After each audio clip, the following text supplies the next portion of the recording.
¿Qué tal, Jacob? Bienvenidos a un video más de El Jacob. Pues de última hora AMLO le responde de forma contundente y de paso nos regala muy buenas noticias para la nación más hermosa del mundo, que es el mismísimo México, gracias al rescate contundente que hizo de la mismísima Comisión Federal de Electricidad, una de las empresas más importantes de México junto con Pemex, porque lo que genera es cantidades de utilidades bárbaras. Así que pues bueno, sin más preámbulo, pues veamos de qué se trata, cómo estuvo y ahorita comentamos, ¿por qué no? Y es que todo comenzó prácticamente así, de esta manera. Del presidente de la República. Con una inversión histórica de casi 20,000 millones de dólares, el Estado mexicano recuperó la rectoría en el sector eléctrico y concretó el rescate de la Comisión Federal de Electricidad. Esto no hubiera sido posible sin la labor inigualable de los trabajadores de CFE, los mejores del mundo, quienes aplicaron toda su experiencia, voluntad y conocimientos técnicos para desarrollar el plan de fortalecimiento de generación más ambicioso de los últimos tiempos, participando desde la ingeniería hasta la puesta en marcha de los proyectos. Generación.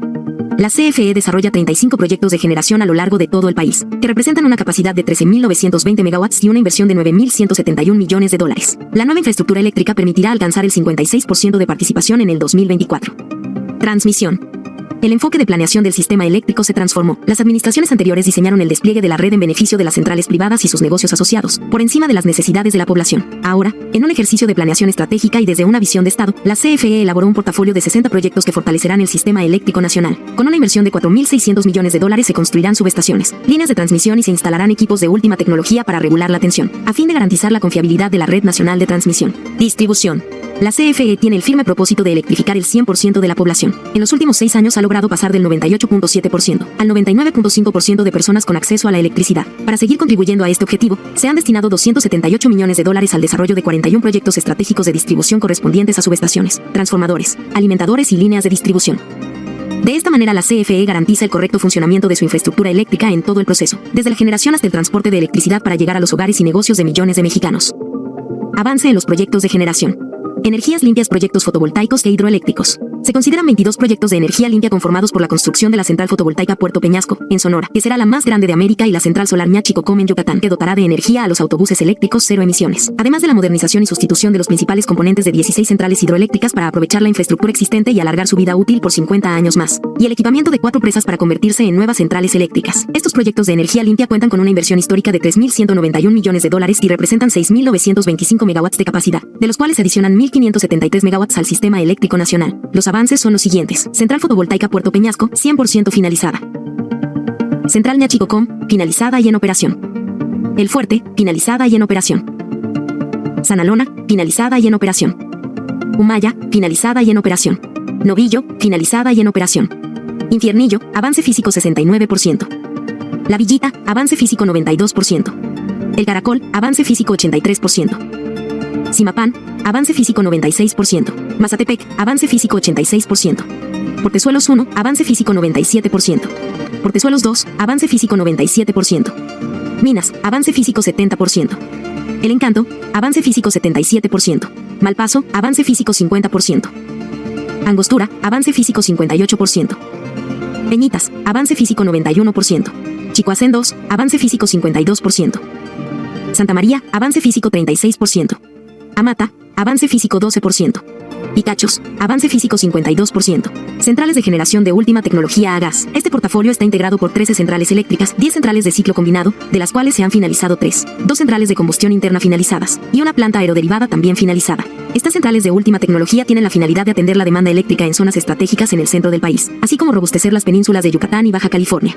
Generarán de manera continua y confiable, brindando estabilidad al sistema eléctrico en zonas de alta intermitencia. Representan una capacidad de 6,995 megawatts y cuentan con una inversión de 5,980 millones de dólares. Los avances son los siguientes. Central ciclo combinado Riviera Maya Valladolid, avance físico 92%. Central ciclo combinado San Luis Río Colorado, avance físico 87%. Central ciclo combinado González Ortega, avance físico 86%. Central ciclo combinado Tuxpan, avance físico 88%.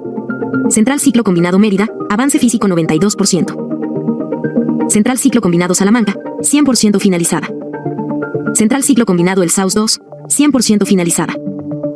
Central Ciclo Combinado Manzanillo 3, avance físico 83%. Central Ciclo Combinado San Luis Potosí, 100% finalizada.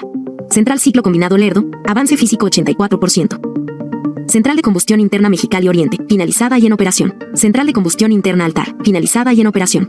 Central Aeroderivada González Ortega, finalizada y en operación. Todas las centrales de ciclo combinado ya cuentan con el suministro en sitio de sus principales componentes como turbinas de gas, generadores y turbinas de vapor, por lo que actualmente están en etapas de montaje y pruebas de puesta en servicio. La CFE continúa trabajando para fortalecer su infraestructura eléctrica, desde su parque de generación hasta sus líneas de transmisión y distribución, con el firme objetivo de recuperar la rectoría del Estado en el sector eléctrico y así garantizar el acceso a la electricidad, con tarifas justas a todo el pueblo de México. Comisión Federal de Electricidad. Muy bien. Muchas gracias. Muchas gracias. Bueno, pues nos llevó tiempo, pero era importante que se conociera todo lo que se ha realizado para rescatar a esta empresa pública que es fundamental para el desarrollo de nuestro país y para el bienestar de los mexicanos. Una empresa pública que corría peligro de ser privatizada, es decir, que se utilizara para fines de lucro. Hay una lámina que es muy clara en ese sentido. Todo esto para información de los mexicanos.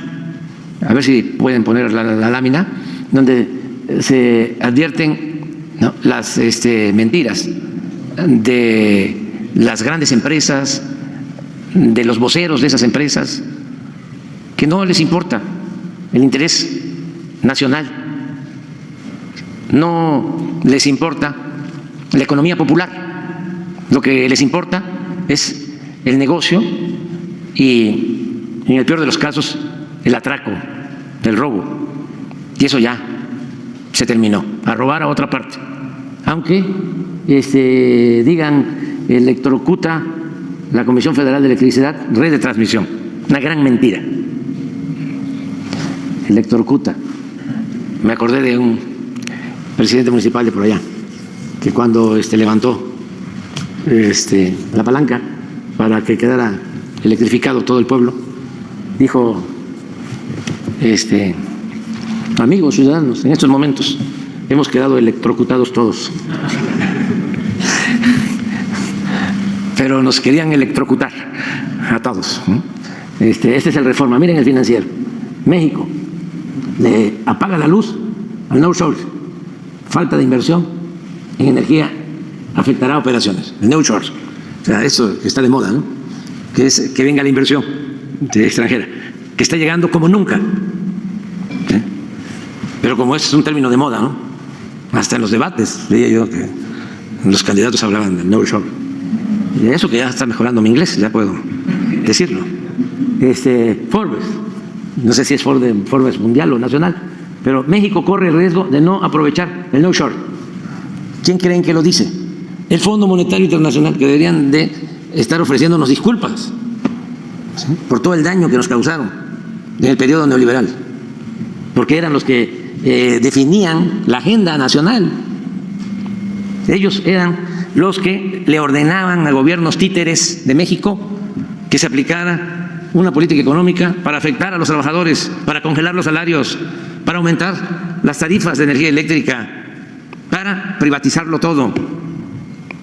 Ellos nos llevaron a la decadencia con esa política económica y todavía se atreven a hacernos recomendaciones. Los de Forbes, pues, de su periodismo, es la revista que publica la lista de los hombres con más, hombres y mujeres con más dinero en el mundo, con más capital en el mundo, los multimillonarios.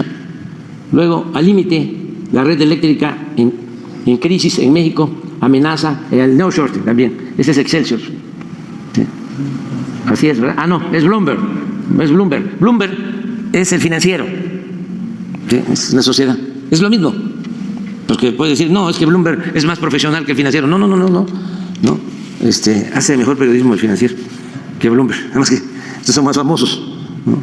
Están en Nueva York y les creen más. Pero mienten cada vez que hablan de estos temas. Excelsior, bueno, la infraestructura de transmisión, un reto ante el monopolio de la Comisión Federal de... ¿Cómo se llama el dueño de Excelsior? Olegario, sí. Si hablamos de monopolio, el de los hospitales. Le ofrezco disculpa, pues, por hablar así, a él mismo, pero ¿cómo no se va a cuidar esto? Y la señora Aristegui, igual, una agencia internacional de finanzas, un banco. México está rezagado en transición energética. Pero todo esto tiene un propósito, ¿no? ¿Sí? La privatización. Y no pudieron, se quedaron con las ganas. Y tenemos una Comisión Federal de Electricidad fuerte, muy consolidada, con los mejores trabajadores del mundo. Y se ha hecho una muy buena inversión para que no tengamos problemas de generación, de transmisión, en cuando menos 3 décadas hacia adelante, para las nuevas generaciones. Lo que iba al fracaso si se hubiese mantenido la misma política económica. Hay una lámina, creo que es de las primeras, en donde es también muy representativa, esta.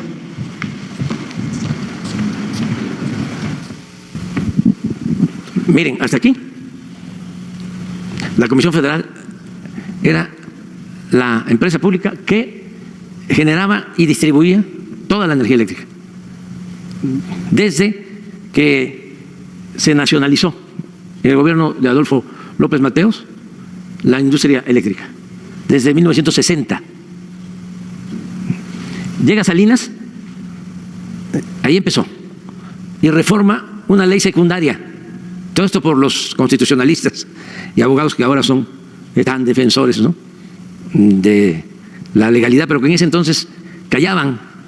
Durante todo este tiempo callaron como momias. Ahora gritan como pregoneros. Bueno, Salinas, con una ley secundaria, ¿sí?, permite la entrada a empresas particulares. Con Zedillo, esto se empieza a concretar y la Comisión Federal, de tener el 100, empieza a caer. Se empieza a caer. ¿Sí? Hasta aquí. De seguir esta tendencia, y esto nos pasó igual en el caso del petróleo, ¿sí?, íbamos a estar aquí hoy en generación de energía. Y como se explicó, íbamos a estar pagando más por la luz, porque entonces sí, todas las empresas extranjeras iban a estar dominando en la industria eléctrica. Entonces, ¿qué se hizo? Traía una inercia, caímos aquí, mientras ordenábamos todo, empezamos a recuperar, y vamos a llegar en el 26, a más tardar, al 60%. Se rescató la Comisión Federal. Y pon una gráfica del aumento en los precios de la energía eléctrica, de las que tenemos. Y hemos enfrentado muchos desafíos y los trabajadores y los técnicos de la Comisión Federal nos han ayudado. Por ejemplo, lo de Acapulco, vamos a estar pasado mañana ya evaluando, pues se resolvió después del huracán, y esto es lo que se ha logrado en precios. No ha aumentado la tarifa, una reducción poca, pero no ha habido aumento en la tarifa. ¿Por qué no pones la anterior para ver los aumentos en los gobiernos anteriores? Debes de tener una ahí.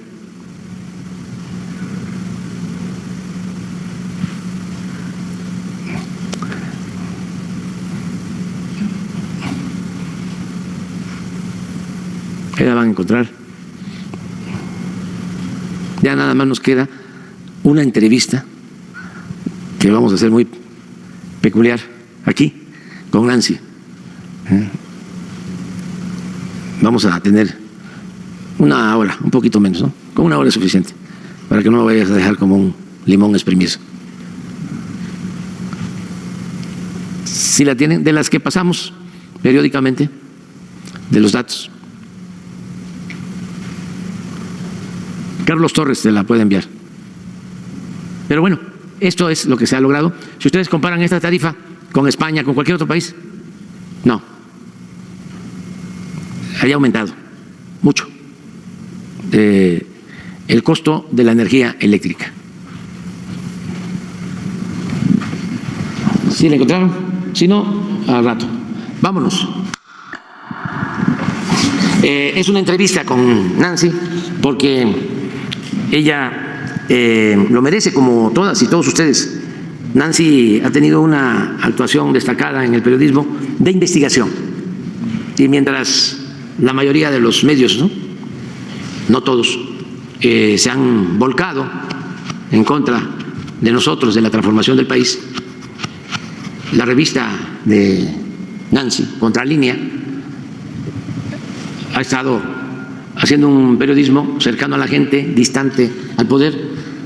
Es como una sustitución, guardadas las proporciones y a la luz de los nuevos acontecimientos, una sustitución de lo que era antes el proceso, que ahora se volvió una revista lamentablemente amarillista y de derecha, muy conservadora, que le sirve al bloque reaccionario del país. No tiene nada que ver con lo que llevó a cabo don Julio Scherer y otros periodistas extraordinarios, independientes y con ideales y principios. Adelante. Buenos días, presidente. Gracias por la oportunidad. Buenos días a todas y a todos. Nancy Flores, de la revista Contralínea. Presidente, más allá de esta consulta ciudadana que se hizo para juzgar a los expresidentes, le quiero consultar acerca de la impunidad que sigue atravesando estos grandes flagelos que generaron algunos de estos expresidentes. Se lo pregunto porque hay un clamor en el país todavía de que siguen impunes algunos casos muy graves. Para no irnos más lejos, el caso de Felipe Calderón Hinojosa, quien durante su mandato desató esa supuesta guerra contra el narcotráfico, que en realidad fue una guerra social, y que en esta guerra contra el pueblo de México se cometieron crímenes de lesa humanidad que no prescriben. Él parece sentirse en un manto impune desde su refugio en España, concretamente en Madrid. El caso de Vicente Fox está muy documentado en la Secretaría de la Función Pública, por ejemplo, en la remodelación de las cabañas de Los Pinos, donde contrató incluso a su amigo Humberto Artigas. Está todo el tema del cabildeo que hicieron sus hijastros, hijos de Marta Sagún, en Petróleos Mexicanos, que causaron daños al erario. Eso también ya está demostrado, como el caso Oceanografía. Está también todo el robo, el saqueo que se hizo de los dineros que se obtuvieron justamente por la bonanza petrolera. Y está el caso de Enrique Peña Nieto, que ya fue incluso judicializado, o bueno, ya se presentó esta denuncia ante la Fiscalía General de la República. No sabemos en qué situación se encuentra, pero se trata de esta relación que tuvo el expresidente Peña con el empresario sinaloense Eustaquio de Nicolás, quien además está en un arresto domiciliario en estos beneficios que dan los del Poder Judicial a los presuntos delincuentes de cuello blanco. El empresario está acusado de evasión de impuestos, de fraude y también está acusado de lavado de dinero. A pesar de eso, está en este arresto domiciliario. Y en este caso, el empresario movió tan solo en 2013 300,000 millones de pesos, para dimensionar de qué estamos hablando, y transfirió dinero directamente a las cuentas de los hermanos, del propio expresidente y de su madre. Como le decía, esto ya se sabe que se presentó a la Fiscalía General de la República, pero no sabemos en qué situación se encuentra. Presidente, esto evidentemente tiene que ver con justicia.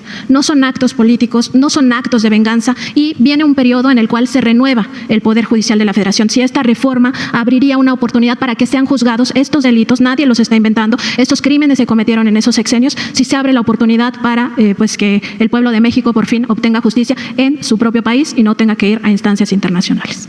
Bueno, Nancy, yo fui muy claro desde que tomé posición. En el discurso de toma de posición hablé de que teníamos que optar entre meter a la cárcel a muchos que habían cometido actos de corrupción, empezando por expresidentes, o pensar en el futuro, darle vuelta a la página y demostrar que era posible acabar con la corrupción. Que si optábamos, y esa es mi opinión, por la persecución, por los actos espectaculares, como lo hizo Salinas, que llega y mete a la cárcel a un líder petrolero y a un empresario y todo el mundo aplaudirle, ¿no?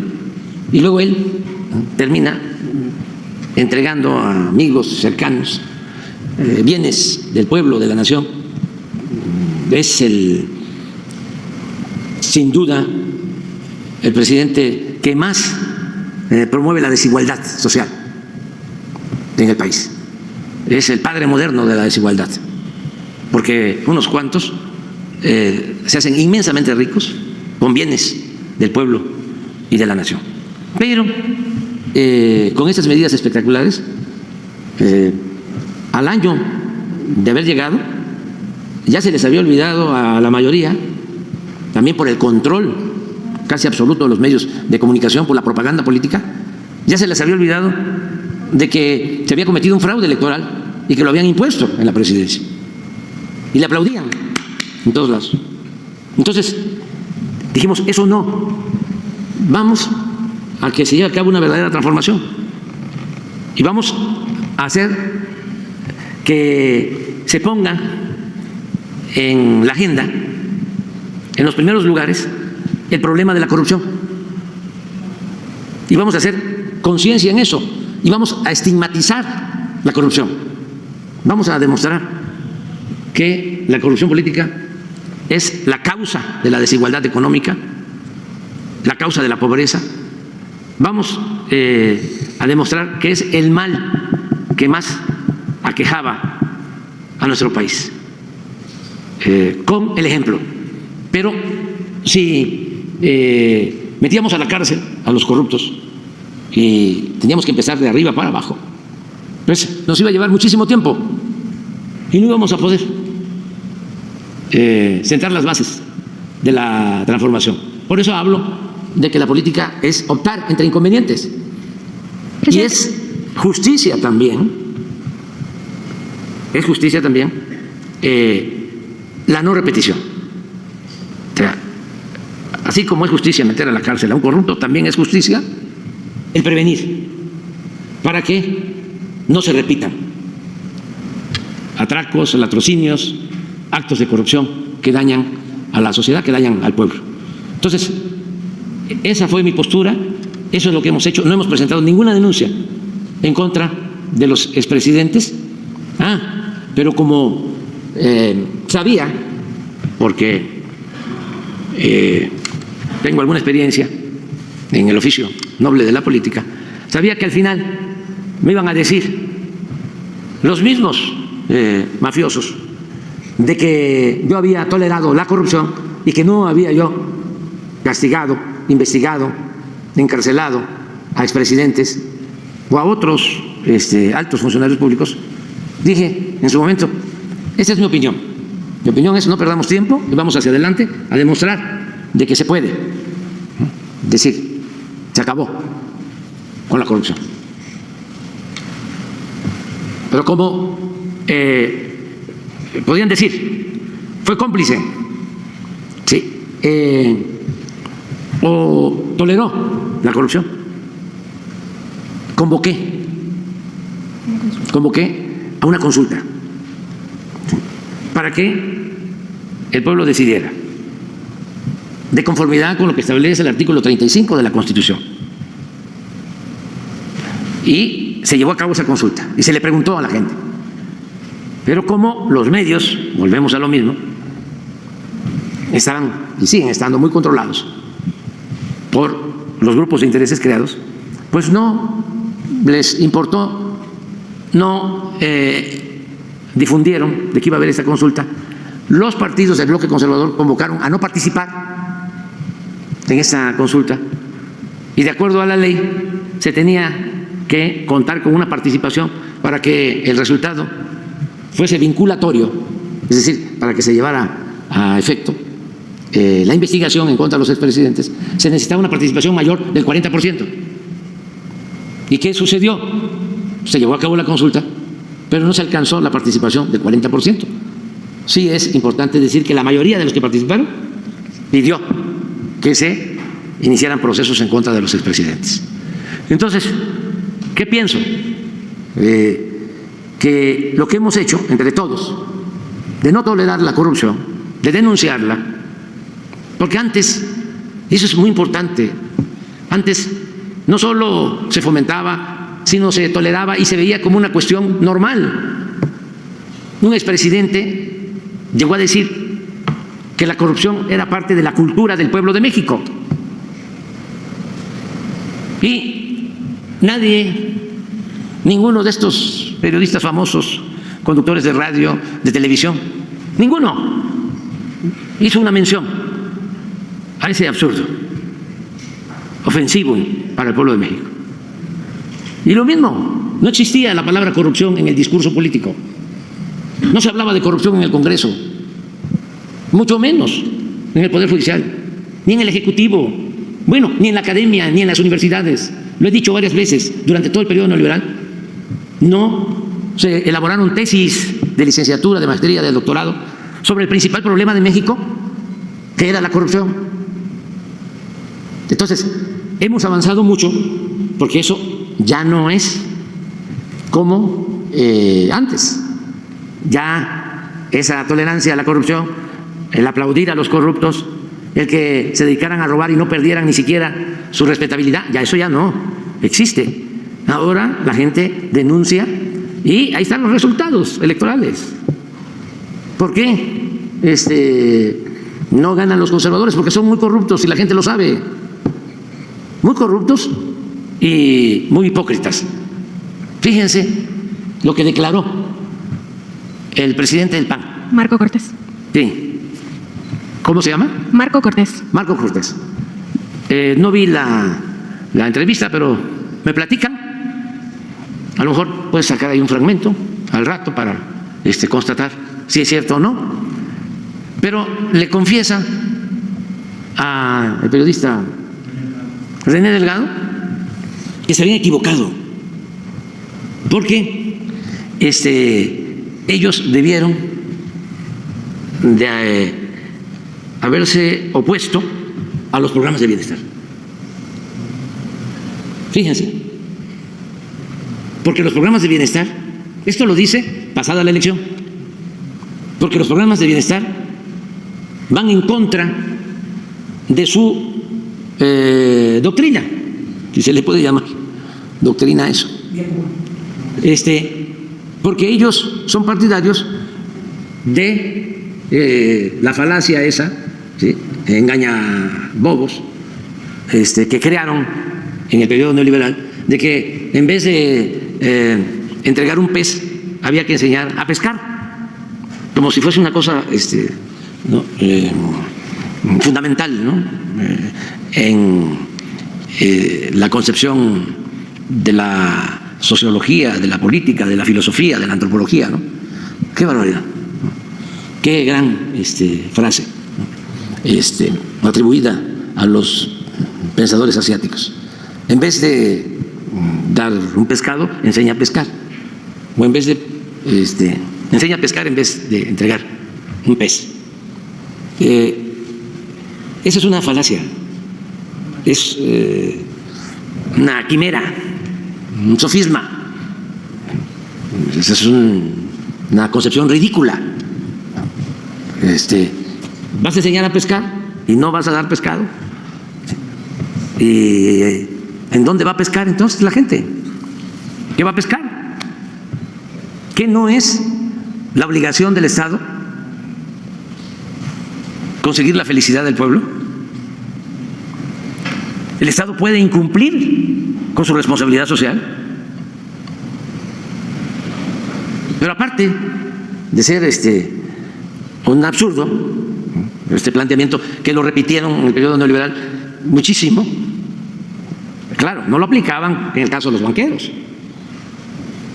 Cuando rescatan con el FOBAPROA, ¿sí?, a los de arriba, cuando convierten las deudas de unos cuantos en deuda pública, no aplicaron, oye, enséñalos a pescar, no les des pez, porque no les diste mojarra, ni lagarto, ni bobo, ni sardina, les diste robalo y huachinango, ¿no? Y lo mejor, de lo mejor. Pero bueno, no es eso solo, es la hipocresía.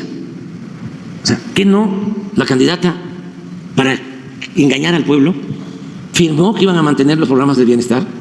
Y firmó con sangre, además. Sí, como lo hizo, ¿no? Firma.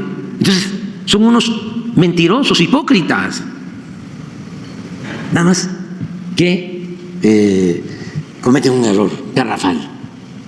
Piensan que el pueblo es tonto. Piensan que la gente no se da cuenta y que pueden ellos manipular, como era antes, ¿no? Que podían engañar. Ya no. Entonces, es muy importante lo que se está haciendo de demostrar el daño que causa la corrupción y cómo, si no hay corrupción, el presupuesto permite ayudar a muchas gentes y ahora millones de mexicanos están muy conscientes de que no debe de permitirse nunca más la corrupción, que se tiene que terminar de desterrar la corrupción del país. Entonces, eso fue lo que sucedió. Si hay una modificación legal, ¿sí? También entiendo, no soy abogado, que no podría aplicarse en términos retroactivos, aunque también cuando se trata de crímenes de lesa humanidad, sí podría retroactivamente aplicarse cualquier ley y se podría llevar a cabo cualquier proceso en contra de quienes llevaron a cabo esos crímenes.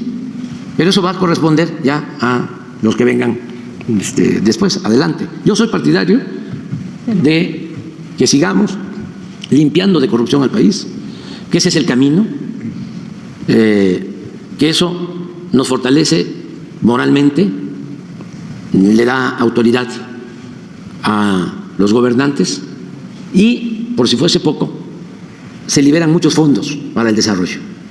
Lo que va, cuando hay corrupción, a unas cuantas manos, ¿sí?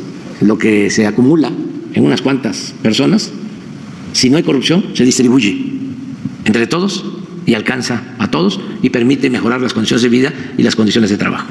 Presidente, en otro tema, usted ha revelado aquí en la conferencia matutina y también ha ventilado algunos casos pues de diferencias o incluso traiciones en su gabinete y en otras instituciones. Está el caso, por ejemplo, del exfiscal del caso Ayotzinapa, que se ventiló aquí, el caso de los ministros propuestos por su administración, Juan Luis González Alcántara Carranca y Margarita Ríos Farjat, que traicionan al movimiento de la Cuarta Transformación, o por lo menos a esa voluntad de ir limpiando la Suprema Corte, se alían con la derecha, con el conservadurismo al interior de la Suprema Corte, particularmente con su presidenta Norma Piña. Están también los casos de los dos primeros secretarios de Hacienda que incluso estuvieron boicoteando acciones de su gobierno y también el caso de funcionarios corruptos que desviaron 6,000 millones de pesos de Segalmex. Todos estos casos se han revelado en esta conferencia. Preguntarle, presidente, además también los casos de corrupción en aduanas, preguntarle si hay traiciones más graves que haya detectado usted, cuáles serían estas y también cómo se puede lograr que esto no se repita. Y esto también trasladado al Poder Legislativo, porque ahí pues muchos llegan, digamos, con la investidura de izquierda, apoyados por partidos de izquierda, por gente que cree en ellos y al final traicionan y se van a la derecha, al bloque conservador. Entonces,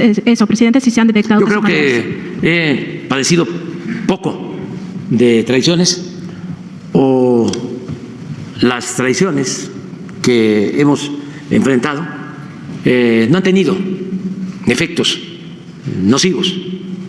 Hemos logrado revertir el daño de esas traiciones y en la política y en procesos de transformación siempre tiene uno que enfrentar a quienes se olvidan de los principios, quienes no le tienen amor al pueblo, quienes son oportunistas, convenencieros, solo los mueve la ambición al poder y al dinero. No se vive en una sociedad perfecta, más cuando durante 36 años impusieron un modelo que tenía como objetivo principal lo material, el triunfar a toda costa, sin escrúpulos morales de ninguna índole. Por ejemplo, en el caso del gobierno, no estaba el gobierno hecho para servirle al pueblo.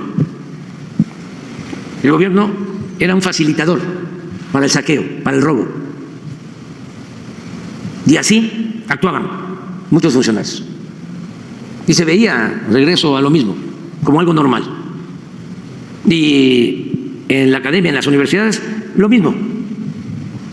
Se dejó de hablar de la justicia social. Se dejó de lado porque en los hechos dejaron de pensar en la reforma agraria, pues se dejó en la academia y en la universidad de impartir derecho agrario. Y ya no tenía la misma relevancia el derecho laboral. Era lo fiscal, lo mercantil, lo penal. Una época en donde los abogados penalistas eran como las grandes figuras de la vida pública, los más famosos. Siempre lo he dicho aquí, los trajes más elegantes, las joyas, los carros más elegantes. Tenían hasta anuncios. Me acuerdo de uno que decía,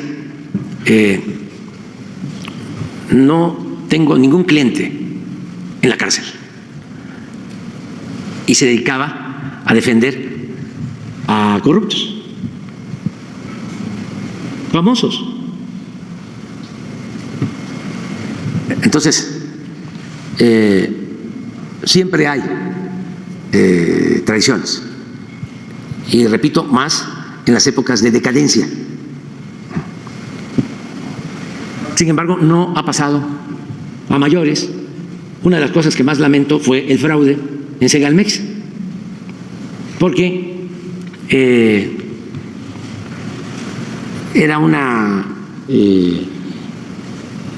nueva dependencia para apoyar a los productores del campo, muy parecida, ¿sí?, a Conasupo de los viejos tiempos, desde luego buscando que no siguiera esos pasos de corrupción de Conasupo, pero con el propósito de ayudar a los productores. Entonces, en sus tiempos Conasupo fue muy combatida, ¿sí?, por los caciques, por los acaparadores, los coyotes, porque jugaba un papel de adquirir las cosechas. El general Cárdenas creó los precios de garantía para los productos del campo y destruyeron por la corrupción a Conasupo. Pero no quiere decir que esa función no sea importante para apoyar a los productores. Entonces creamos esta dependencia Segalmex y por descuido, mala suerte, se corrompen funcionarios. Y lo lamenté mucho.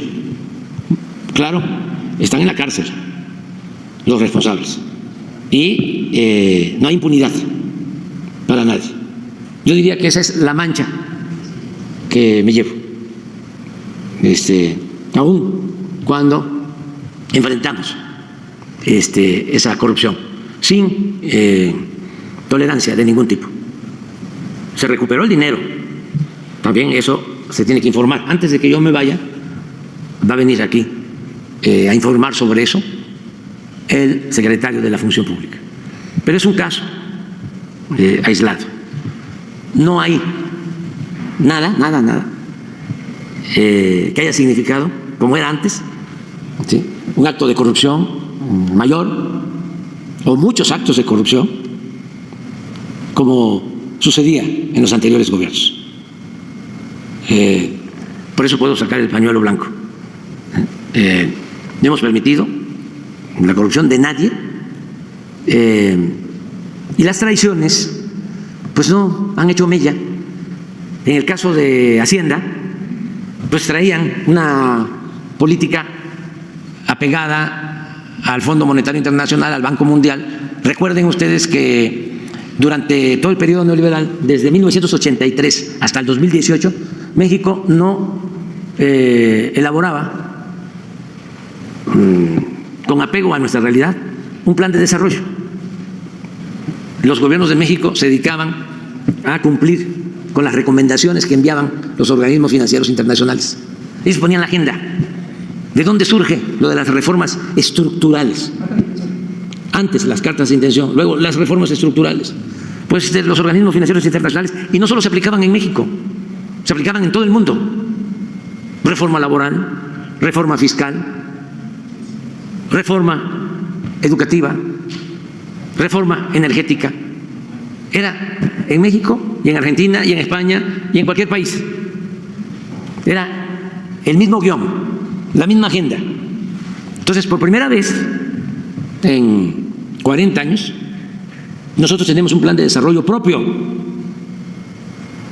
en donde en la agenda lo que está en primer lugar es el combate a la corrupción, en segundo lugar la justicia, en tercer lugar la austeridad republicana, en cuarto lugar detener la privatización, defender los bienes del pueblo de México, de la nación, no permitir que nos saqueen como lo hicieron durante todo el periodo neoliberal. Y es nuestra agenda y ha tenido buenos resultados. Pero los que venían, no es poca cosa, una influencia de 36 años. Siempre comparo lo que sucedió cuando el Porfiriato. Fueron 34 años y no pudo la revolución, que fue profunda, acabar con todas las prácticas porfiristas, sobre todo en el terreno político. Se avanzó en lo económico, se avanzó en lo social, pero en lo político no. ¿Quién creó lo del tapado? Porfirio Díaz.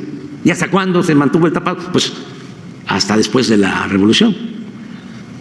Casi todos los presidentes postrevolucionarios fueron destapados por el presidente en turno. Pero ¿dónde surge esta práctica? En el porfiriato.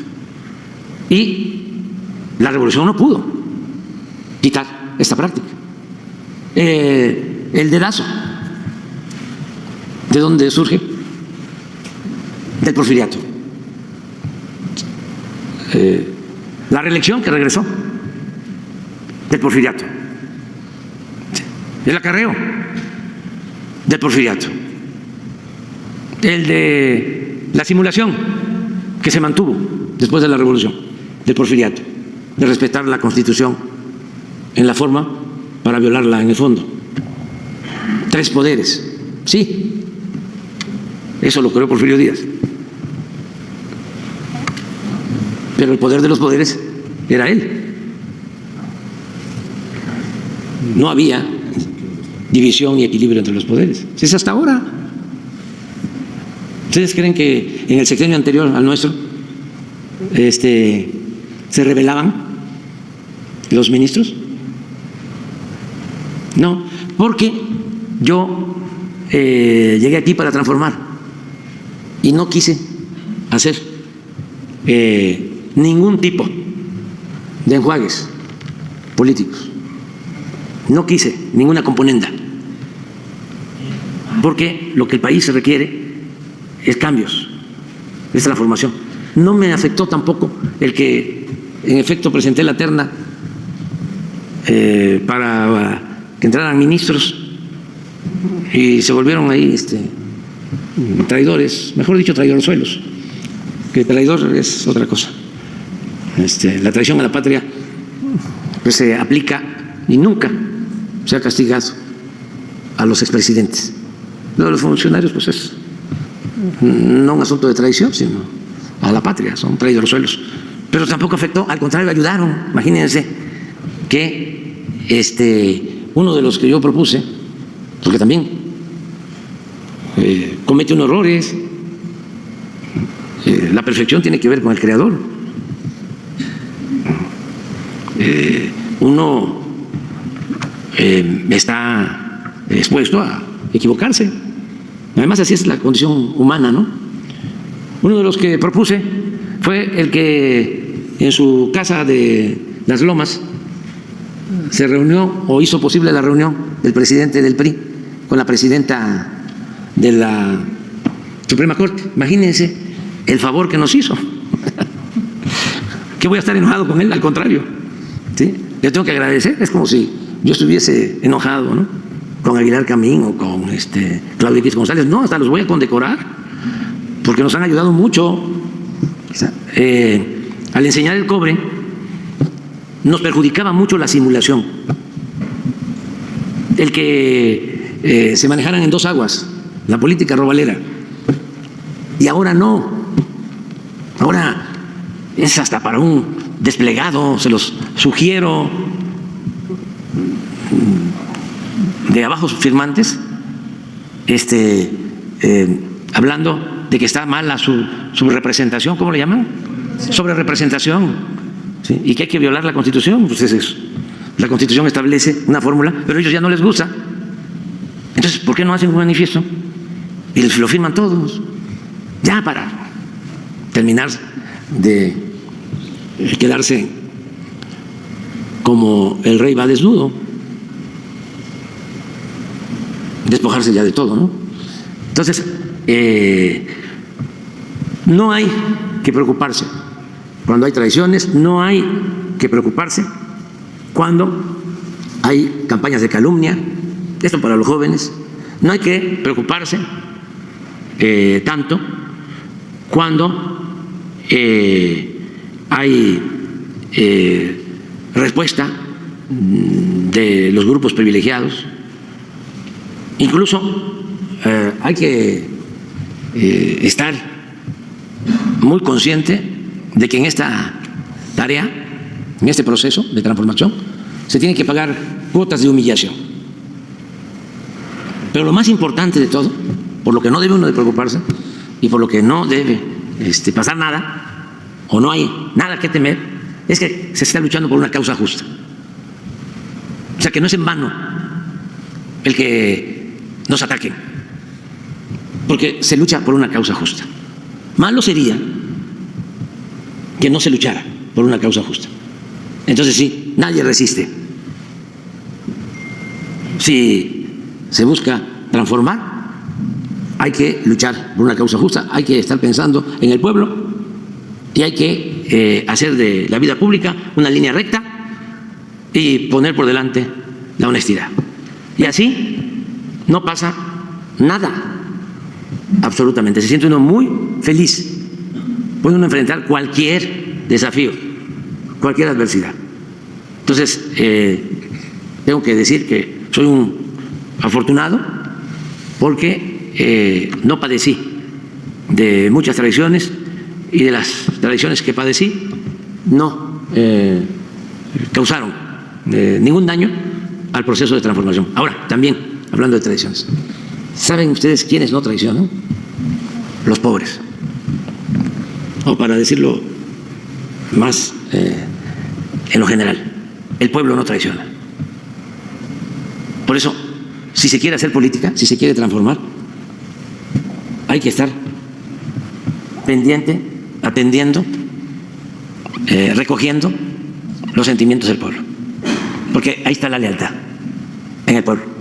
En otros sectores, no.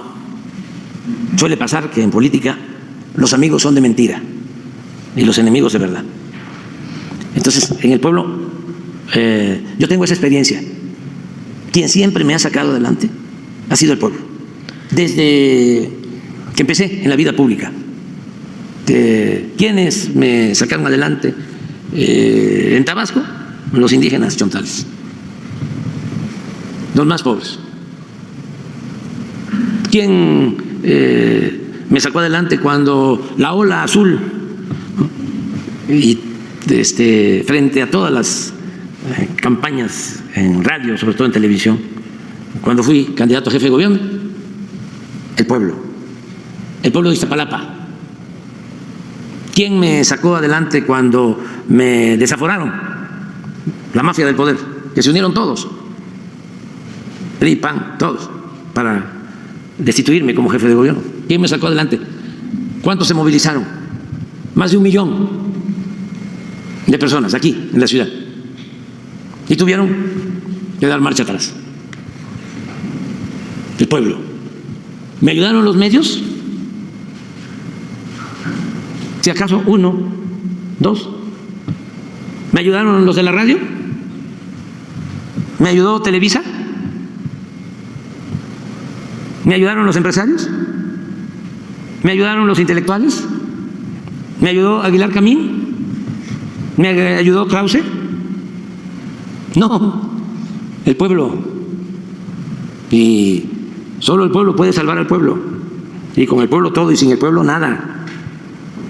Entonces, nada más hacia adelante, porque hay algunos que piensan que la política, a lo mejor antes, desde luego, era asunto de los políticos y se hacía en los cafés o desayunando, comiendo, cenando con políticos, en las fiestas de los políticos, en las relaciones públicas con los políticos, haciéndole la barba, actuando como lambiscones de políticos, cargándole el portafolio a los políticos. Ahí van, ¿no? Escalando, subiendo. Pues eso ya no. Para los jóvenes, ¿a quién tienen que ir a ver sin necesidad de hacerle la barba? Sin lambisconear. Nada más tratándolos con respeto y si se puede queriendo al prójimo. ¿Quién es el soberano? ¿Quién manda? Pueblo. El pueblo. Esa es la política ahora. Entonces, no nos preocupemos por los politiqueros. Presidente, en este mismo contexto, preguntarle si en esta lucha contra la corrupción y la impunidad no sería importante en las próximas reformas que se ya legislara para quitar el fuero a justamente los legisladores. ¿Y por qué lo digo? Porque se ha convertido en una cueva donde llegan algunos políticos y algunos empresarios justamente por el fuero para evadir la acción de la justicia y en realidad no representan al pueblo. Sí, hay que quitar todos los fueros y los privilegios.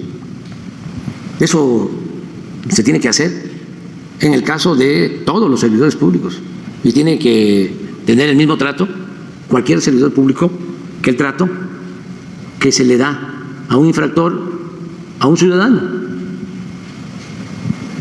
Incluso se tiene que castigar con más severidad al servidor público que al ciudadano, porque es una doble responsabilidad.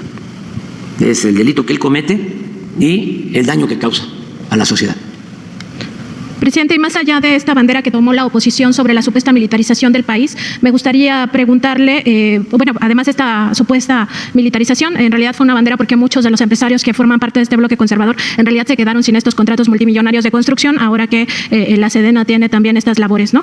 Pero preguntarle sobre esta preocupación legítima que sí existe en un sector social de que la Sedena, la Marina estarían concentrando mucho poder y ello derivado sobre todo de las actuaciones en el pasado, en gobiernos pasados donde acataban órdenes precisamente de los presidentes del PRI y del PAN, masacraron, pues ya se sabe, a inocentes. Eso ocurrió en la Guerra Sucia, en el periodo de la Guerra Sucia, también en el periodo de la guerra contra el narcotráfico, supuesta, porque en realidad se posicionó al cártel de Sinaloa en aquel sexenio de Felipe Calderón. Preguntarle cómo lograr entonces que las Fuerzas Armadas rindan cuentas, que transparenten todas sus adquisiciones, que no se use la excusa de la seguridad nacional para ocultar presuntos actos de corrupción, que actúen siempre a favor del pueblo y que no se repitan los crímenes del pasado. Yo creo que depende mucho de la autoridad civil y en este caso de manera directa del proceder del presidente de la República, que además es al mismo tiempo el comandante supremo de las Fuerzas Armadas. Las decisiones que más han manchado al ejército se han originado en las presidencias, son órdenes del presidente en la mayoría de los casos. Lo del 68, reconocido, incluso por Díaz Ordaz. Yo soy, dijo, el responsable. Y aún con todo eso, debe de tomarse en cuenta que nosotros tenemos un ejército que surge de un movimiento revolucionario, que no se puede tratar igual al ejército de México que a otros ejércitos. Hay que conocer la historia del ejército mexicano. Y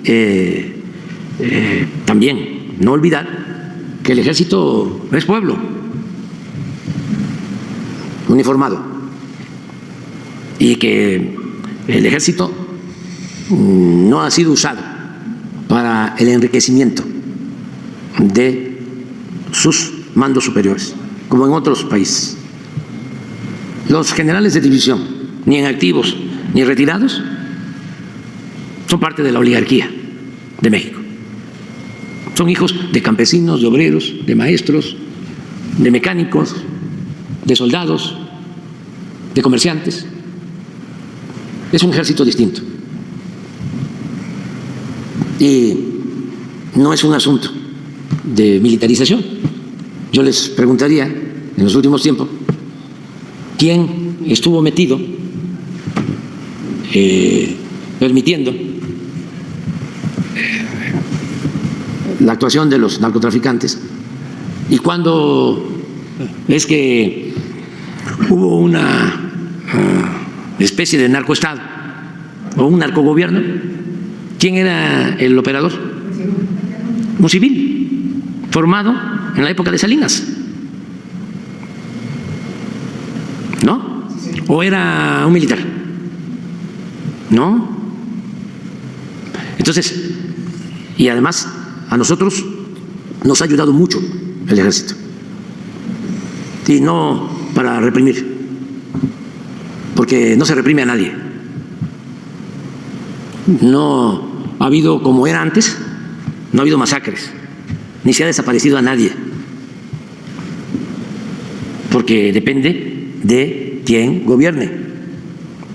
Y además, porque en el ejército ha habido un avance importante en cuanto al respeto de los derechos humanos. Importante. Nada más que ahora resulta que los conservadores, que son autoritarios, porque el conservadurismo son tres cosas, a lo mejor voy a simplificar mucho, pero esto ayuda. El conservador es hipócrita, eso que vimos de Marco Cortés, hipócrita. O lo que están haciendo ahora, la sobrerepresentación. Ellos hicieron la ley, ellos se beneficiaban con esa ley, pero ahora que ya no les ayuda, ya no quieren esa ley. Ya los abogados constitucionalistas del régimen caen en el ridículo de defender lo indefendible o guardan silencio, se quedan callados. Pero ese es un distintivo del conservadurismo. Lo segundo, son muy ladrones, muy corruptos los conservadores. Su Dios es el dinero. A ver, hagan una investigación del dinero que tienen los principales dirigentes, empezando por el presidente del Movimiento de Transformación en México, los bienes que tenemos los dirigentes del Movimiento de Transformación en México, y compárenlos con los bienes que poseen los políticos y los traficantes de influencia del bloque conservador. Y se van a dar cuenta que hay una diferencia como del cielo a la tierra. Y no tengo nada que admirarles. Soy muy feliz. Sí, soy muy feliz porque el dinero no es la felicidad. Siempre lo he dicho. Entonces, ¿a quién le gusta el dinero? ¿Sí? ¿A quién lo enferma el dinero? Al conservador. Por eso, sin conocerme me tienen coraje, muchos. Porque, como les digo, no sean ambiciosos, ¿sí? No sean aspiracionistas. ¿Sí? La felicidad no son las alhajas, no son los trajes, no son los vestidos de moda, las bolsas de moda, el Ferrari, los aviones particulares, los departamentos en Miami, en Nueva York, las residencias en las zonas exclusivas. No. La felicidad es estar bien con uno mismo, estar bien con nuestra conciencia y estar bien con el prójimo. Entonces, esa es otra característica de los conservadores. Los enferma el dinero. Mejor dicho, tienen, como decían los conquistadores, nosotros tenemos una enfermedad que solo se cura con el oro. Y lo tercero, regresando al tema, son muy autoritarios, pero como son muy hipócritas, falsarios, pues resulta, ¿sí?, que no quieren que participe Marina, que participe la Defensa, la Guardia Nacional en labores de seguridad, y que nos ayuden Además, les voy a poner un ejemplo. Una obra que hemos construido con los ingenieros militares nos ha significado un ahorro de cuando menos el 100%, si esa obra se hubiese construido con una empresa constructora seria. Porque si la hubiésemos hecho esa misma obra con una empresa contratista, como era antes, no nos hubiésemos ahorrado el doble, sino el triple. ¿Sí? Es más, no se hubiese hecho la obra, se hubiesen llevado hasta el anticipo, como era antes. Entonces, ¿cómo no voy a defender a quienes nos han ayudado en la transformación del país? ¿Ustedes creen que íbamos a poder hacer con las empresas echadas a perder, completamente corruptas, que tenían más abogados que ingenieros? Porque todo era pleito para cobrar más, y como tenían el control casi completo, ahora menos, aunque todavía tienen dominio del Poder Judicial, pues siempre ganaban las empresas. ¿Ustedes creen que con esas empresas íbamos a terminar como ya están operando hoy 2.750 sucursales del Banco del Bienestar? A 6 millones de pesos por sucursal, con cajeros, con instalaciones y el apoyo de la Comisión Federal de Electricidad. No, y muchas cosas. A ver, ¿se iban a terminar el aeropuerto de Tulum en 1 año 5 meses con 30,000 millones de pesos? Que es uno de los mejores aeropuertos del país. El aeropuerto Felipe Ángeles, que decían que espantaban, que no se paraban ahí ni las moscas. Que vayan, primer aeropuerto ya en transporte de carga en el país. Un aeropuerto de primera, 75,000 millones de pesos. Y no solo el aeropuerto, 2 pistas del aeropuerto comercial, más la pista militar para la base aérea, una ciudad con 1.500 departamentos nuevos, con hospital, con centros comerciales, con escuelas. 75,000. ¿Cuánto estaba estimado el aeropuerto de Toluca? Estimado, digo, de Texcoco, 300,000 millones. Imagínense en el problema que nos íbamos a meter haciendo un aeropuerto en el lago de Texcoco. ¿Qué hubiese pasado si no recurrimos a los ingenieros militares? Y así muchas cosas, tanto de la defensa como de Marina, y acerca de temas como el de Ayotzinapa. Hasta el día de hoy no tengo pruebas de que haya intervenido en la desaparición de los jóvenes del ejército. Y eso les molesta mucho, sobre todo a los que sostienen esta versión. Pero yo siempre digo lo que pienso. Y tengo las pruebas de que no ha habido nada más que versiones sin pruebas de una periodista, que además me consta que es especialista en mentir, que es, con todo respeto, una calumniadora. Me consta, porque a mí me calumnió. ¿Sí? Escribió un libro en contra mía sin ninguna prueba, y lo publicó 15 días antes de la pasada elección. Pues esa misma periodista, esa misma, que se llama Anabel Hernández, que grita y se desespera, insulta, fue la que manejó en un primer libro de que había sido el ejército el responsable de la desaparición de los jóvenes de Ayotzinapa, sin pruebas, haciendo referencia a un informante. Si ella fuese una mujer responsable, porque esto no es un asunto solamente judicial, esto es un asunto moral, social, y por cierto muy doloroso.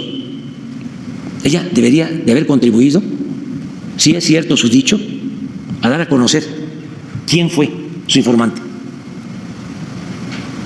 El que le dijo, porque ella es la primera que sostiene esa versión.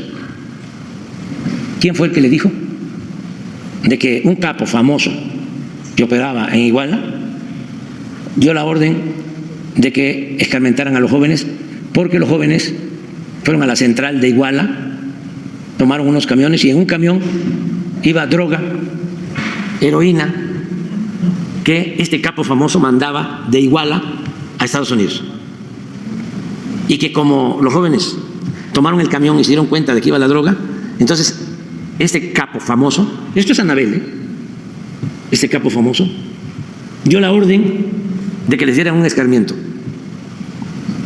Y la misma Anabel sostiene que el ejército, o mejor dicho, un grupo de soldados, los detuvo y se los llevó al batallón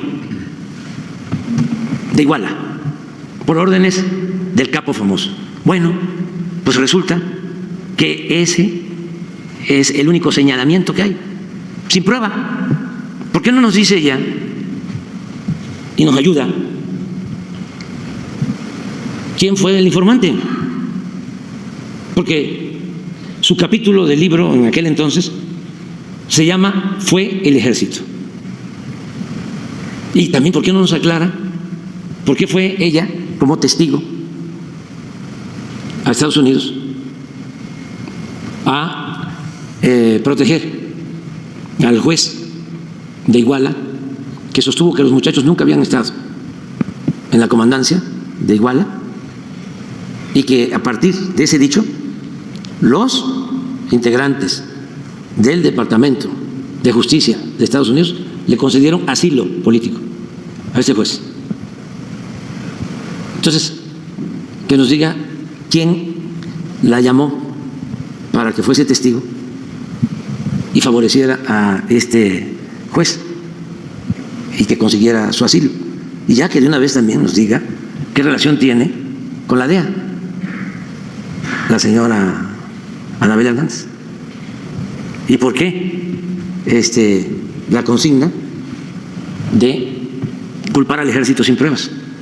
Que conste que si el ejército participó, porque hasta ahora no tenemos los elementos, pero si participó el ejército, te castiga a quien sea. Es más, sin que esté demostrado de que el ejército haya participado en la desaparición, sin que esté demostrado del todo, solo por versiones de testigos protegidos, de que hubieron escuchas de la DEA 3 meses antes de los hechos, ni siquiera en Iguala, sino en Altamirano, solo por posible vinculación con el crimen organizado. Escuchas en donde 2 delincuentes hablan de que le daban dinero a un coronel, que ahora es general. Pues ese general fue a la cárcel, ¿sí?, por decisión nuestra. Y otro general, nada más porque se sostuvo de que se llevaron a los jóvenes al batallón sin pruebas, y porque sí se demostró de que salieron soldados a llevar a cabo un recorrido en la comandancia y en el hospital, ¿sí?, por el presunto delito de omisión, otro general en la cárcel y en proceso. Y no están en la cárcel, ¿saben por qué? Porque los jueces, que se llevan muy bien con nosotros, ¿sí?, les dieron la libertad condicionada.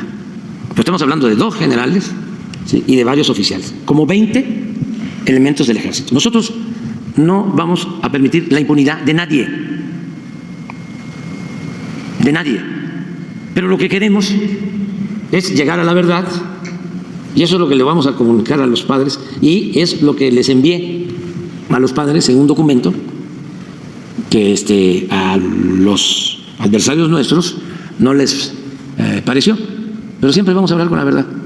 ¿Ya le respondieron los padres? Pues voy a esperar entonces a verlos.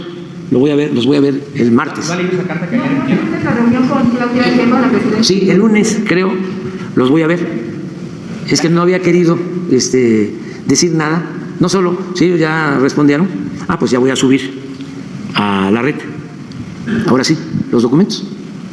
Presidente, en otro No, tema. pero es que no se puede, así como lo hace Radio Fórmula, escuchando nada más una parte. Espérense que yo suba a la red lo que yo les envié y por respeto estaba yo esperando que les llegara, ¿sí? Y que ellos dieran su punto de vista. Entonces, ahora sí, hoy que ya suba yo a la red y que lean ustedes lo que les envié de informe, pues para que puedan comprender lo que ellos están, o entender mejor lo que ellos están dando a conocer.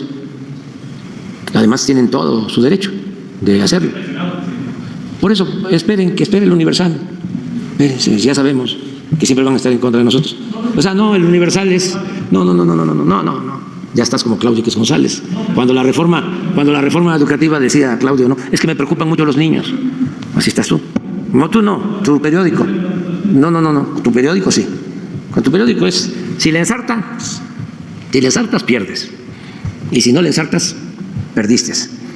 Entonces, nada más les estoy pidiendo, esperen que conozcan el documento y luego seguimos, además porque es muy buena la polémica. Sí, se mantiene la reunión. Adelante. Presidente, en otro tema, en el panel internacional del TEMEC al que convocó el gobierno de Estados Unidos por el maíz transgénico, México tiene una última oportunidad para defender nuestra salud, también nuestra alimentación y nuestra cultura. El próximo 5 de agosto se presenta ya la contestación de nuestro país a los expertos, que es, digamos que la fase previa para su dictamen final. Y es muy importante que se haga con evidencia científica de los daños a la salud que generan los transgénicos, porque México pues es un país que consume demasiado el maíz, está incluso en nuestra cultura. Y hay evidencia suficiente para demostrar que genera enfermedades terminales como el cáncer. Sin embargo, hasta ahora, pues nuestra defensa, la defensa de México, no ha aportado esta evidencia en los términos en los que se requieren en este panel, ni tampoco ha presentado el análisis de riesgo con estas evidencias científicas. Tampoco se presentó una contrademanda para, como dicen los abogados, revertir la carga de la prueba, es decir, que quien vende ese maíz transgénico demuestre que es inocuo y que no causa daños a la salud, que sería el gobierno de Estados Unidos, y no que sea el comprador, que es México, el que tenga que demostrar que ese producto que le van a vender, pues es que no daña la salud. La contrademanda, bueno, en otros casos sí se ha hecho, como en el caso Calica. Entonces, preguntarle, presidente, si se podría revisar este asunto para la defensa pues de nuestra salud, nuestra alimentación, antes de esa fecha, que es el próximo 5 de agosto. Sí, primero te aclaro que no se permite el maíz transgénico para consumo humano en nuestro país. Y eso es lo que produjo esta controversia. No se acepta. Tiene que ser maíz blanco, no transgénico, para el consumo humano. Eso no se había hecho nunca en el país. Es la primera vez. Y por eso fue que se abrió este panel y sí hemos presentado pruebas y vamos a seguir presentando todas las pruebas. Lo está haciendo CONACYT, lo está haciendo la Secretaría de Medio Ambiente y también la Secretaría de Agricultura. Y vamos a continuar con lo mismo, en el caso del maíz transgénico. No sé, ¿qué otra cosa comentaste? Sí, se podría contrademandar también a Estados Unidos en este mismo caso para que se le revierta la carga de la prueba. Sí, yo creo que lo mejor sería hacer la investigación en forma conjunta. Se lo hemos propuesto. Lo rechazó Estados Unidos. No lo aceptan. Sí, porque de una u otra manera ese maíz lo consumen en Estados Unidos también. O sea, no puede ser que sea para personas, seres humanos. Yo creo que ahí no hay limitación y pueden estar consumiendo transgénicos y ellos deberían de estar cuidando eso. En el caso de nosotros, todo el maíz amarillo, como se le conoce, es para forraje, básicamente. De todas formas, sí, es dañino a animales, tiene que ser dañinos al ser humano, al consumo que se tiene de estos alimentos. Estamos planteando que se haga la investigación de manera conjunta y ya de esa forma sabemos a ciencia cierta si existe el daño como sostenemos nosotros o no, como sostienen ellos. Pero no han aceptado, sin embargo, pues sí hay esta controversia y sí se está atendiendo de parte nuestra. Presidente, como es de dominio público y aquí mismo se ha ventilado, hoy mismo se puso un ejemplo, la oligarquía pues ha usado al Poder Judicial políticamente. Se han echado abajo 74 leyes y reformas entre 2019 y 2023 por parte de la Suprema Corte de Justicia de la Nación, entre ellas la ley de la industria eléctrica que pues tanto iba a beneficiar al pueblo de México. es un hecho también, presidente, que ha atentado el Poder Judicial de la Federación en varios momentos contra nuestra democracia. Nada más por citar un asunto que también se ha ventilado en esta conferencia, pues está la cena de Norma Piña, la presidenta de este Poder Judicial, en la cual se habría conspirado para descarrilar las elecciones de este año, las elecciones presidenciales. Ahora, desde el mismo Poder Judicial se está amenazando el llamado Plan C, que no es otra cosa que la voluntad política del pueblo. Esto, pues, lo que deja en claro es que en un futuro esta voluntad popular podría anularse, no necesariamente en este momento, pero sí en un futuro, y acabar ya en un golpe de Estado judicial, como ha ocurrido y se ha ensayado con éxito en otros países. Está el caso de Brasil, está el caso de Bolivia, también Argentina, Ecuador. Presidente, pues, ¿cómo defender esta voluntad popular, este voto? Y también preguntarle si no sería un error político no aprovechar este bono democrático del pasado 2 de junio y no solo reformar profundamente el Poder Judicial de la Federación, sino también que se pasen las otras 19 reformas que usted propuso el 5 de febrero, pues porque es el momento exactamente donde se tiene pues este bono democrático. Sí, pues va a decidir el Congreso. Por eso es que los integrantes del bloque conservador no quieren que se tenga mayoría calificada como lo decidió el pueblo y como está en la Constitución, porque no quieren que se reforme la Constitución. ¿Para qué reformar la Constitución? Bueno, para que la Constitución convertida en ley de leyes sea la que proteja al pueblo de México, no que sea un instrumento para la protección, como ha sucedido en los últimos tiempos, sobre todo en el periodo neoliberal, en beneficio de una minoría rapaz. Es muy sencillo de comprender, nada más que como no les conviene o es mucho el fanatismo, no advierten de que durante todo el periodo neoliberal todas las reformas que se hicieron a la Constitución, todas, fueron para perjudicar al pueblo. Ya más directo, contundente, ya no lo puedo decir. Imagínense una afirmación de esas características, que durante 36 años que duró el periodo neoliberal, todas las reformas fueron en contra del pueblo de México. Y todas esas reformas se hicieron para legalizar la corrupción, el despojo, en beneficio de una minoría. Nada más que eso fue lo que llevó al pueblo de México a decir basta. Por lo mismo, ni los integrantes de la mafia del poder, los que se sentían los dueños de México, ni la prensa vendida o alquilada, ni los intelectuales serviles van a poder detener la transformación que ya se inició en beneficio del pueblo. No podrán. Estamos hablando de millones de mexicanos que han tomado conciencia, hasta en lo cuantitativo, porque ahí veo de repente haciendo cuentas, ¿no? Como si se tratara nada más de aritmética, Aguilar Camín o a otros, ¿no? A los Claudio X González, entonces, y a Ciro y a López Dóriga. Dicen, es que no es posible que si obtuvieron 54% de los votos vayan a tener el 66% o 70% de diputados del total en el Congreso. Así. Bueno, la respuesta es, y no que ustedes siempre hablaban de que la ley es la ley, o quieren que se aplique la ley pero en los bueyes del compadre. ¿Qué no en la Constitución está establecido y en la ley de la materia de cómo tiene que llevarse a cabo el reparto de los famosos plurinominales? Que dicho sea de paso, yo propuse eliminarlos y rechazaron mi iniciativa de reforma constitucional. Pero de eso no hablan.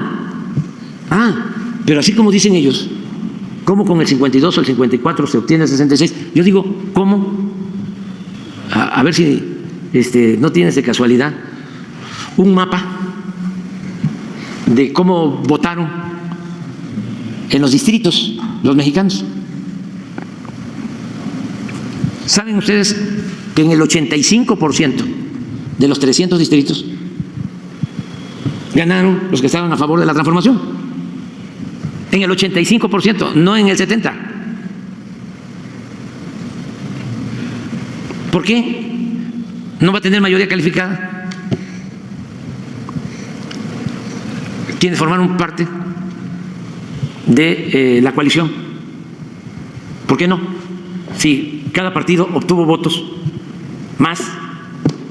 Creo que el Partido del Trabajo obtuvo más triunfos en distritos que el Movimiento PAN, Ciudadano y que el PRI. que el PRI. Sí. Pero a ver si... ¿por qué no se anden? Ya después lo buscan. Pongan nada más el mapa, uno que hay sobre en dónde ganó la presidenta electa. Miren, ¿por qué si la presidenta electa gana así? Y en el caso del Congreso, que va a representar, hay diferencias, pero va a representar lo mismo. O sea, nos vamos a encontrar, a ver, ¿no tienes otro? Creo que hay. O la franja de, que la puedan poner, ¿de cuántos diputados? De mayoría. Miren aquí, de aquí, este es el sureste. ¿Sí? Para acá, si hay 60 distritos, ¿saben como cuántos ganó del Movimiento de Transformación? De los 60, 58. Creo que por acá, 2 o 3, perdió. Aquí no ganó ninguno, en Quintana Roo, el bloque conservador. En Campeche ninguno. En Chiapas ninguno. En Tabasco menos. En Veracruz ninguno. Creo que uno, de 20 y tantos. Aquí, en Oaxaca, ni uno solo. Por eso preparen y porque eso ayuda mucho a entender la sobrerepresentación. Ahora quieren, ¿sí? Ya que pasaron las elecciones, ya que están definidas las reglas en la Constitución, en la ley, así está. 225 más 31, ¿no? Entonces, ¿cuántos ganaron ellos? 39, el PAN 3, Movimiento Ciudadano 1, Independiente 1. Aquí están estas manchas. Esto es lo que ganaron, estos son los distritos.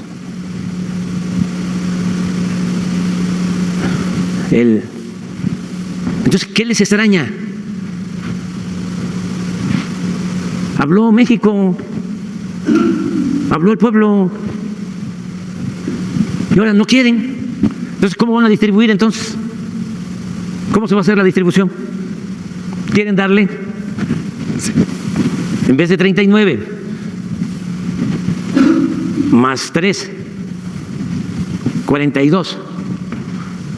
Pues, ¿cuántos les tendrían que dar de pluris a ellos?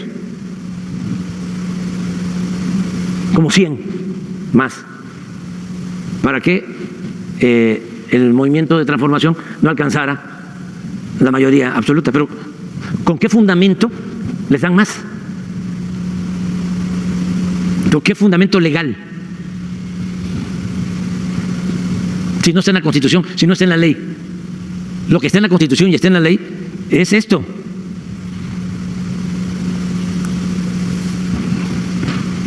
Presidente, también acerca de esta... Y no preocuparse por que van a hacer, van a llevar a cabo golpes de Estado, los del Poder Judicial, el conjunto con la mafia del poder. No, el pueblo de México es mucha pieza. Esto es otra cosa completamente distinta. De esta reforma al Poder Judicial, si también se podría revisar el tema de las pensiones vitalicias. Eso se lo pregunto. Eso sí. Porque hay 23 ministros en retiro con pensiones vitalicias, pero también 13 viudas y viudos que también cobran una millonada porque se les transfiere estas pensiones vitalicias cuando los ministros fallecen. Sí, eso sí se tiene que revisar. No, se tiene que revisar lo de los avalazos. Sí. Ojalá y nos expliquen cómo es. Ahí sí que el 70% de los que quedan libres vinculados a la delincuencia organizada o de cuello blanco, 70% salen los sábados o los fines de semana y el 30% salen de la cárcel de lunes a jueves. A ver que me expliquen a qué se debe eso. Les da por trabajar más el fin de semana, entonces que cambien, ¿no?, el horario y los días de trabajo, que descansen los lunes y los martes y que trabajen de miércoles a domingo. Con eso mejorarían la productividad, ¿verdad?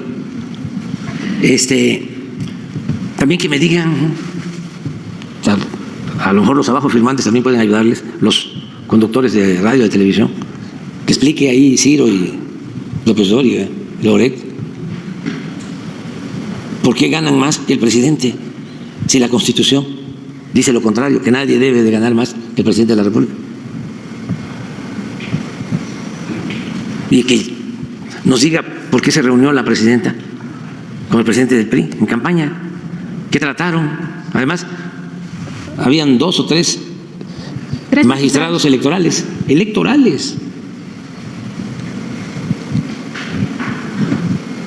¿Qué tenía que hacer a 10 horas de la noche?